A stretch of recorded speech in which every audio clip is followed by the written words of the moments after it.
Assalamualaikum warahmatullahi wabarakatuh. Selamat berjumpa lagi di minggu ini untuk pertemuan selanjutnya ya. Para mahasiswa untuk mata kuliah landasan pendidikan pada pertemuan kali ini kita akan membahas masalah yang berkaitan dengan hakikat dan eksistensi manusia serta kebutuhannya akan pendidikan. Jadi kita akan membahas persoalan yang berkaitan dengan kebutuhan kita sebagai manusia akan pendidikan.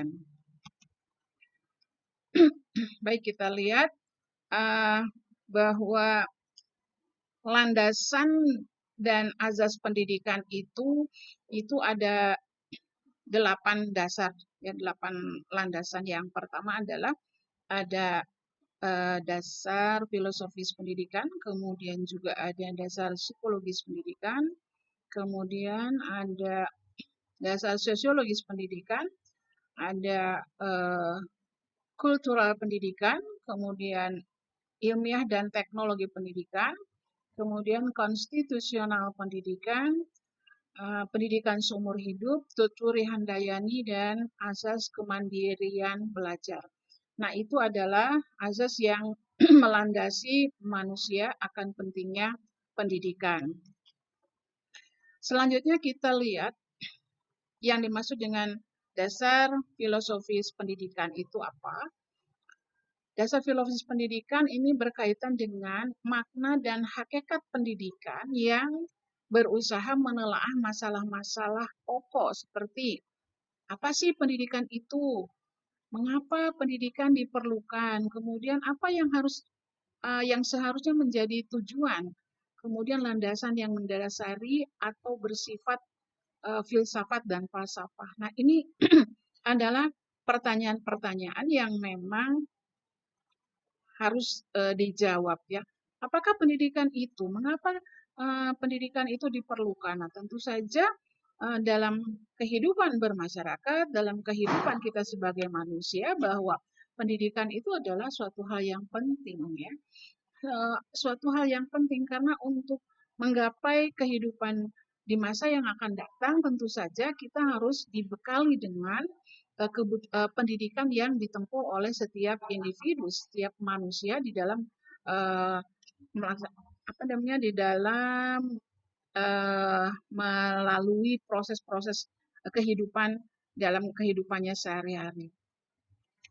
Nah, kita lihat filsafat menelaah bahwa di dalam filsafat itu menelaah sesuatu secara radikal, menyeluruh dan konseptual yang menghasilkan konsep-konsep mengenai kehidupan dan dunia. Nah, konsep filosofis tentang kehidupan manusia dan di dunianya pada umumnya bersumber dari dua faktor, yaitu religi dan etika yang bertumbuh pada keyakinan, kemudian ilmu pengetahuan yang mengandalkan penalaran. Nah, ini adalah dua konsep yang mendasari di dalam kehidupan kita, bahwa dalam keseharian kita tentu saja kita berperilaku, kita berkehidupan itu diatur oleh etika etika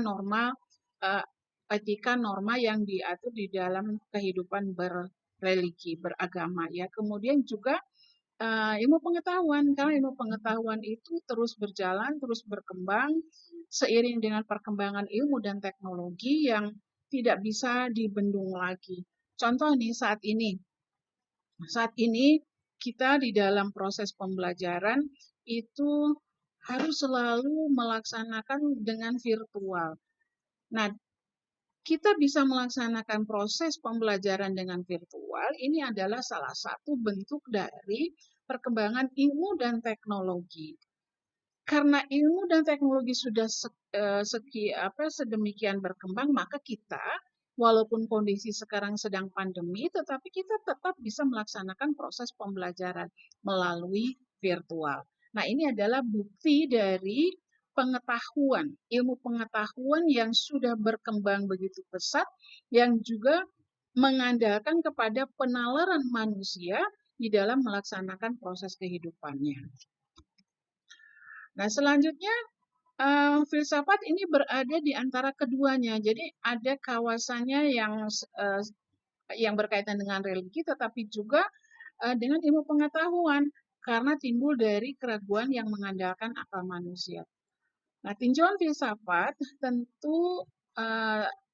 filsafat tentang sesuatu ini termasuk pendidikan, berarti berpikir bebas serta merentang pikiran sampai sejauh-jauhnya tentang segala sesuatu. Jadi filsafat itu adalah induk dari segala pengetahuan. Berdasarkan induk segala pengetahuan itu dari filsafat itu bisa mengembangkan ilmu pengetahuan dengan berbagai bisa dikembangkan tanpa batas. Ya, seperti kondisi saat ini karena perkembangan ilmu dan teknologi, maka kita bisa masih tetap melaksanakan proses pembelajaran walaupun kalian tinggal di rumah. Kalian hanya berhadapan dengan laptopnya atau dengan gadgetnya, tetapi proses pembelajaran tetap bisa dilakukan. Dan ini adalah salah satu bukti lagi bahwa ilmu dan teknologi itu terus berkembang. Nah, selanjutnya bahwa kaitan filsafat dengan pendidikan itu seperti apa? Nah, filsafat ini mencoba merumuskan citra tentang manusia dan masyarakat, sedangkan pendidikan ini berusaha mewujudkan citra itu. Ya, jadi filsafat itu adalah bagaimana kaidah yang harus dilakukan oleh manusia di dalam berkehidupan yang tentu saja bagaimana mewujudkannya itu melalui pendidikan. Oleh sebab itu, pendidikan adalah suatu hal yang penting. Sesuai dengan Undang-Undang Dasar kita bahwa semua warga negara Indonesia ini berhak mendapatkan pendidikan. Kemudian rumusan tentang harkat dan martabat manusia beserta masyarakatnya ikut menentukan tujuan lain ikut menentukan tujuan dan cara-cara penyelenggaraan. Dan dari sisi lain, pendidikan merupakan proses memanusiakan manusia. Ya. Jadi untuk bisa seseorang itu nanti akan berkiprah dalam kehidupannya, tentu saja pendidikan adalah memegang perannya. Kemudian filsafat pendidikan juga berupaya menjawab secara kritis dan mendasar berbagai pertanyaan pokok sekitar pendidikan. Apa, mengapa, kemana, bagaimana, dan seterusnya. Ya, apa yang harus dilakukan, bidang apa yang akan dikaji, kemudian juga pengembangannya bagaimana, dan seterusnya. Itu ada di dalam filsafat pendidikan. Nah, disitulah pentingnya bahwa manusia akan pendidikan. Ya, sangat penting untuk kehidupan kita selanjutnya.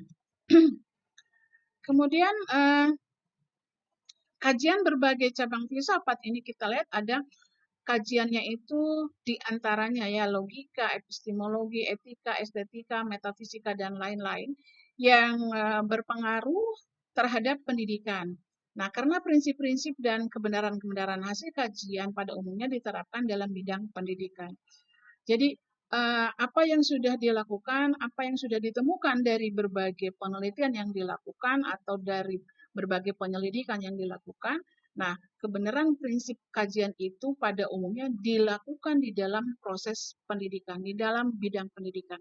Seperti kalian sekarang mengikuti program mengambil program studi PGSD, tentu saja itu adalah hasil kajian para ahli di bidangnya yang akhirnya melahirkan prodi PGSD. Bagaimana mendidik anak-anak usia sekolah dasar itu dengan baik, disinilah dikaji dengan baik, ya. Dan itu adalah hasil kajian yang sudah dilakukan yang melahirkan bidang ilmu tertentu. Kemudian peranan filsafat dalam pendidikan ini berkaitan dengan keberadaan dan kedudukan manusia sebagai makhluk di dunia ini. Manusia itu dikatakan sebagai zon politikon, sebagai homo sapien, animal educandum, dan sebagainya. Nah, itu adalah manusia seperti itu. Nah, masyarakat dan kebudayaannya, kemudian keterbatasan manusia sebagai makhluk hidup yang banyak menghadapi tantangan. Ini perlunya landasan berpikir dalam pekerjaan pendidikan. Nah, ini perlu dikaji, ya, ini perlu dikaji dan nanti akan ada uh, tugas untuk kalian. Nanti silahkan di V-kelasnya dilihat ya tugasnya apa yang harus dilakukan dibuat. Nah, nanti akan Ibu berikan di akhir pertemuan gitu untuk tugasnya. Nah, kemudian ada beberapa pandangan aliran filsafat terhadap pendidikan. Yang pertama, ini adalah naturalisme. Ya, apa itu naturalisme? Ini menganggap bahwa segala kenyataan yang bisa ditangkap oleh panca indera ini sebagai kebenaran yang sebenarnya. Realisme, materialisme, positivisme, dan lain-lain itu adalah aliran dari naturalisme. Jadi segala sesuatu yang bisa ditangkap oleh panca indera. Jadi bisa dilihat, bisa didengar, bisa diraba, begitu ya. Kemudian bisa dirasakan. Nah, itu adalah naturalisme. Ya.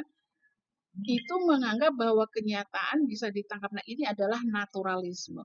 Naturalisme. Mungkin kita juga bisa merasakan itu ya. Mungkin kita juga merupakan termasuk kepada aliran filsafat naturalisme ini. Kemudian yang kedua, ada yang dikatakan realisme. Realisme ini menekankan pada pengakuan adanya hakiki yang objektif di luar manusia. Nah, kenyataan hakiki yang objektif itu ada secara praeksistensi, yakni mendahului dan lebih utama dari keberadaan manusia beserta kesadarannya. Nah, ini realisme ini namanya. Jadi kenyataan hakiki yang ada secara praeksistensi mendahului dan lebih utama dari keberadaan manusia beserta kesadarannya. Nah, ini kaitannya dengan kondisi situasi kita ini berasal dari mana sih? Ya, kita ini apa yang menyebabkan kita ada? Nah, itu realisme yang menekan kepada kenyataan hakiki yang objektif. Ya. Itu adalah pandangan-pandangan aliran filsafat. Kemudian ada juga yang pandangan positivisme. Ini mengemukakan bahwa kalau sesuatu itu memang ada, maka adanya itu pastilah dapat diamati atau diukur. Ya. Nah, aliran ini menekankan bahwa nilai-nilai bersifat absolut dan abadi yang berdasarkan pada hukum alam. Oleh karena itu, pendidikan tidak lain dari usaha untuk mengajarkan berbagai disiplin pengetahuan yang terpilih sebagai pembimbing kehidupan yang terbaik seperti misalnya ini contoh ya, ada sejarah, ada bahasa, IPA, matematika, kemudian ada biologi, ada yang lain-lain ya seperti itu, ada geografi dan sebagainya. Nah, ini adalah pembimbing kehidupan yang terbaik. Jadi aliran ini yang positivisme ini adanya pendidikan itu tidak lain usaha untuk mengajarkan berbagai disiplin ke pengetahuan yang terpilih, termasuk juga kalian ada di PGSD itu adalah merupakan disiplin pengetahuan yang terpilih. Maka ada PGSD, kemudian PGSD itu ada beberapa mata kuliah yang harus dikaji dan sebagainya. Oleh sebab itu, kenapa selalu muncul itu karena ilmu pengetahuan itu berkembang terus. Ya, setiap saat berkembang sehingga menimbulkan juga hal-hal yang baru, menimbulkan juga ilmu-ilmu yang baru, menghasilkan teknologi-teknologi yang baru. Kenapa? Ilmu pengetahuan berkembang terus seperti itu. Ya, jadi terus berkembang. Nah, kemudian ada idealisme ini menyatakan bahwa hakikat kenyataan adalah ide sebagai gagasan kejiwaan. Apa yang dianggap kebenaran realitas hanyalah bayangan atau refleksi dari ide sebagai kebenaran bersifat spiritual atau mental. Hakikat kenyataan ide sebagai gagasan kejiwaan. Jadi ini adalah yang ada pada diri sendiri, idealisme yang ada pada diri sendiri itu menyatakan bahwa itu adalah hakikat kenyataan yang sebagai kebenaran bersifat spiritual dan atau mental. Nah, ini sesuatu yang berkaitan dengan diri sendiri, dengan gagasan kejiwaan yang ada diri sendiri, sehingga memunculkan bahwa ide sebagai gagasan kejiwaan itu sebagai kebenaran atau nilai sejati yang absolut, gitu. Nah, aliran ini menekankan bahwa pendidikan adalah kegiatan intelektual untuk membangkitkan ide yang masih laten, antara lain melalui introspeksi dan tanya jawab.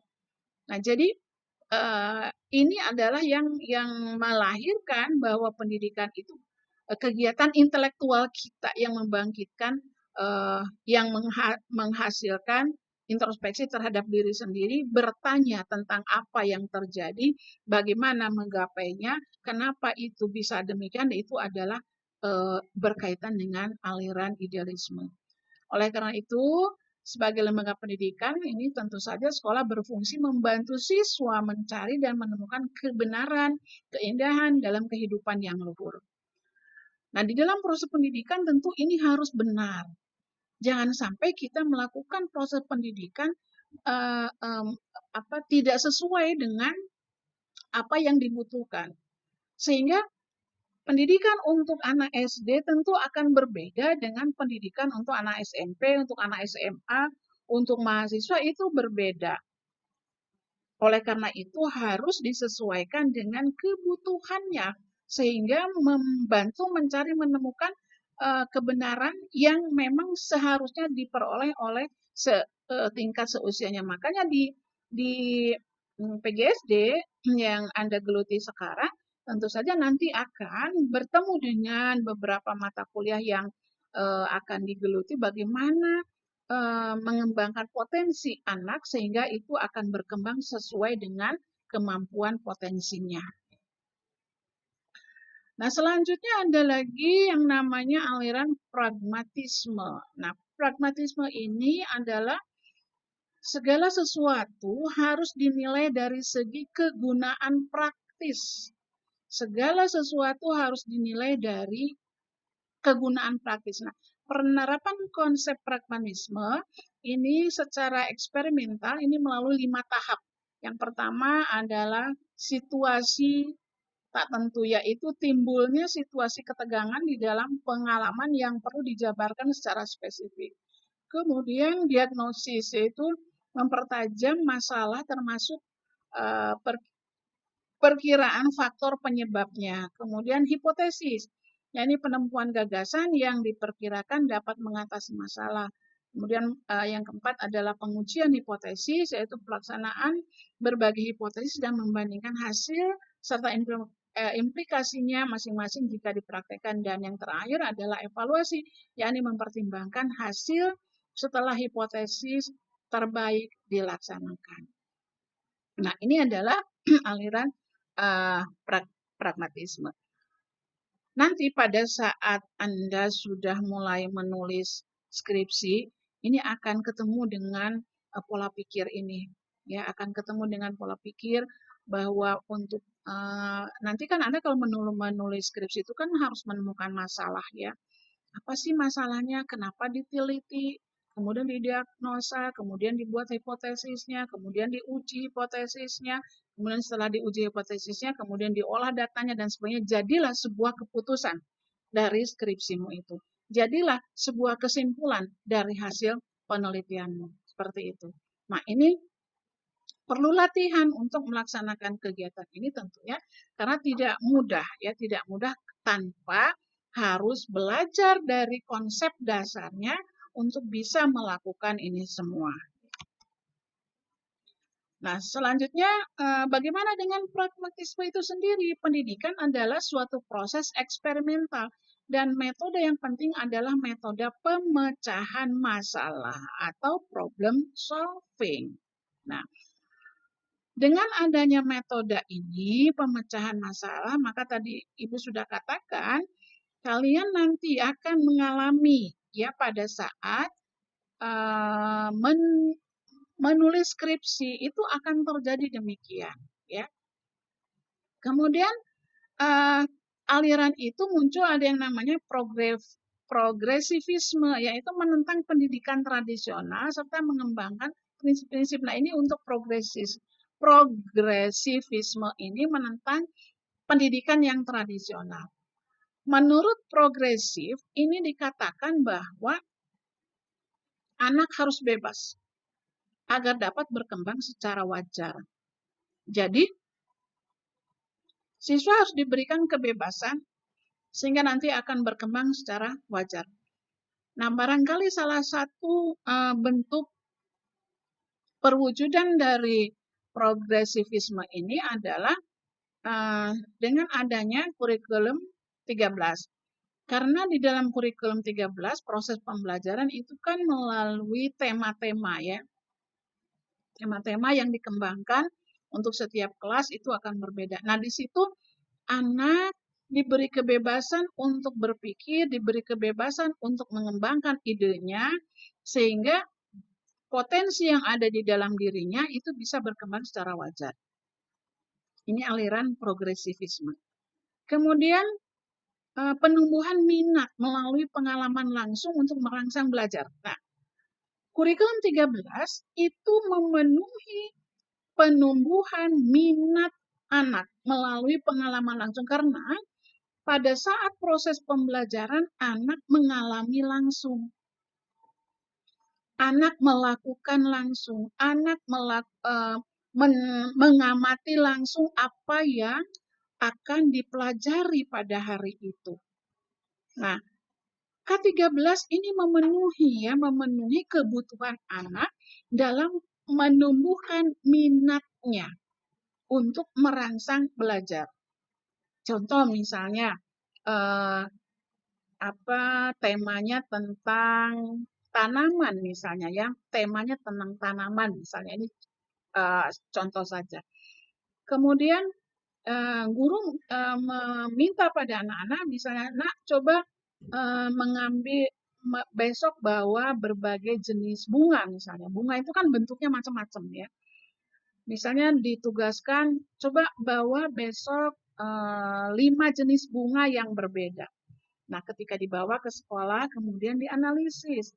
Oh, bunga ini bentuknya seperti ini. Bunga sepatu itu berbeda dengan bunga matahari, misalnya. Bunga matahari itu berbeda dengan bunga misalnya melati, seperti itu.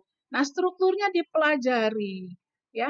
Kelopaknya bagaimana, tangkai bunganya bagaimana, putik bunganya bagaimana. Nah, ini adalah penumbuhan minat belajar dan anak langsung mengamati, melakukan, menganalisis sehingga dia menghasilkan satu kesimpulan bahwa katakanlah bunga sepatu itu strukturnya berbeda dengan bunga melati. Kemudian misalnya bunga matahari itu memiliki unsur yang ABCDE. Nah, itu adalah melakukan proses melalui minat dan pengalaman langsung yang merangsang anak untuk belajar. Nah, di sini tentu saja guru harus menjadi peneliti dan pembimbing kegiatan belajar. Guru menjadi pembimbing di dalam proses belajar itu. Mengarahkan, kemudian juga mengarahkan apa yang harus anak-anak membuat kesimpulan dari penemuan yang didapat. Nah, seperti itu. Oleh sebab itu, ini adalah suatu proses untuk mengembangkan potensi yang dimiliki oleh anak. Kemudian juga harus ada kerjasama antara sekolah dan rumah, ya. Kerjasama antara sekolah, guru, dengan orang tua. Nah, sekarang kondisinya sangat berbeda di dalam proses pembelajarannya. Sekarang anak ada di rumah. Oleh sebab itu, guru juga harus selalu berkomunikasi dengan orang tuanya di rumah. Bagaimana proses belajarnya, bagaimana perkembangannya, bagaimana anak, apakah dia mengalami kejenuhan, mengalami bosan, kemudian boring. yang biasa sehari-hari bertemu dengan temannya, sekarang bertemu hanya dengan adik kakaknya, dengan orang tuanya saja di rumah. Apakah itu tidak menimbulkan satu permasalahan bagi anak? Nah, permasalahan lain di rumah juga adalah eh, kenyataan sekarang tidak semua orang tua paham tentang bagaimana mengajar anak-anaknya. Apalagi sekarang kondisinya seperti ini, berarti kan orang tua harus tahu semua mata pelajaran yang akan diterima oleh anaknya. Jadi saat ini semua orang tua menjadi guru. Itu yang repot. Ya, sementara di rumah mungkin yang sekolah ya tidak hanya satu, mungkin ada adiknya, ada kakaknya, kemudian juga mungkin ada yang TK, ada yang SD, SMP, dan semua itu harus dibimbing. Nah, inilah yang menimbulkan kerepotan di orang tua ya untuk kondisi saat ini. Mudah-mudahan ini bisa diatasi. Oleh sebab itu, peran guru tentu saja harus menjembatani antara pendidikan yang harus dilakukan oleh anak di rumah dan menjalin komunikasi yang baik dengan orang tua di rumah.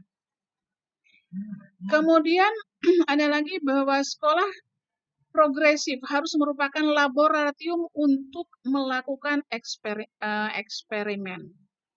Jadi sekolah itu juga harus merupakan merupakan laboratorium untuk anak melakukan eksperimen.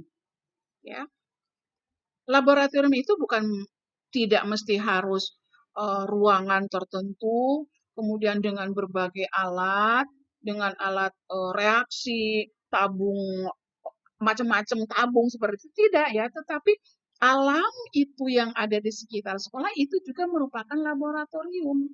Ya, misalnya katakanlah sekolah itu di pedesaan, di belakang itu ada sawah. Nah, itu juga bisa menjadi laboratorium. Ada kebun, itu juga bisa dijadikan laboratorium.